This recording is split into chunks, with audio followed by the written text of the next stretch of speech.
Yeah, Cindy Darrah. Okay, I've been to 4 recounts, Cary and Ohio. The Green Party asked for that, not the Democratic Party. I've been to 3 here, Maureen Taylor, Hendricks, and Kwame, and this last one where I asked for a recount, Beryl, the main one was Beryl, with Duggan. And every one of them are a sham. They're not trying to get to the truth of any, is there fraud and where is it, how much of it. In fact, we have a state law that says if the seal number doesn't match the number in the poll book, you can't even open up to see what happened. You can't even investigate. So here now, recently, I think after our last recount with Beryl, the state legislature, I think they increased the cost of per precinct that you got to pay if you want to recount from $10 to $125 a precinct. There's 486 precincts, but they may have slimmed them down, but there were that many when I read.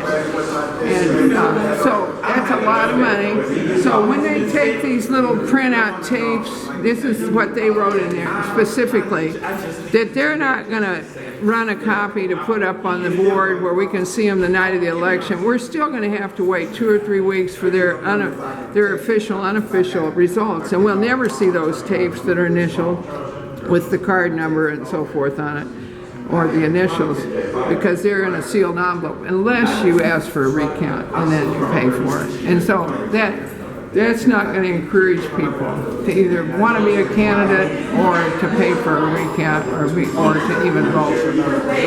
We've had, when I came to Detroit, we had that big machine that you pull the lever and it opened up the curtain and all those little metal things din like that, you know. Well, those were hard to steal, so they went to these smaller machines. They used to leave the machines right there at the schools. But they were hard to tamper with, and I think Kennedy actually, he won Chicago because of Mayor Daley. So they've been trying to figure out since the 60s how to, there's a video made, Count the Vote, made by Cynthia McKinney down in Atlanta, and their group that was protesting the fraud in the elections, and the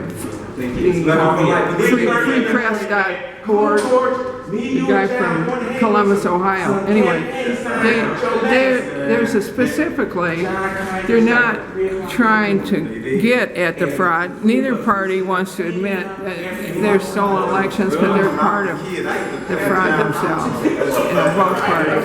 But I think in this case, we got to be aware that you know, you can't have corporations running the government, and if you have fraud, that's all you'll have. Now we need publicly financed elections too, but we certainly don't need this provision. Is too weak. I wasn't there at the meeting when they drafted it, because the petition, I would have insisted that they put in the petition that they had to post a copy of that for everybody to see the night of the election in one place, so you don't have to run around to 200 polling places, because you don't always have 200 dedicated people to look at things. And people that's the draft that they changed. That's not the original draft that came out of Citizens, right here. Let me show Citizens for Detroit's Future. Well, I got it. Just a minute. Yeah.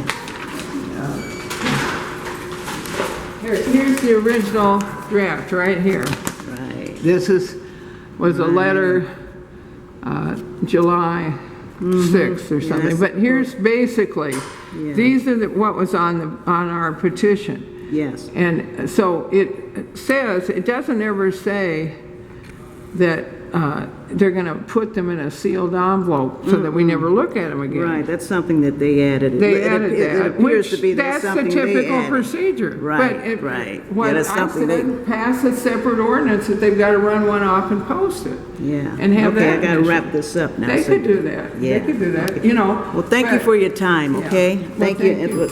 All right. All righty.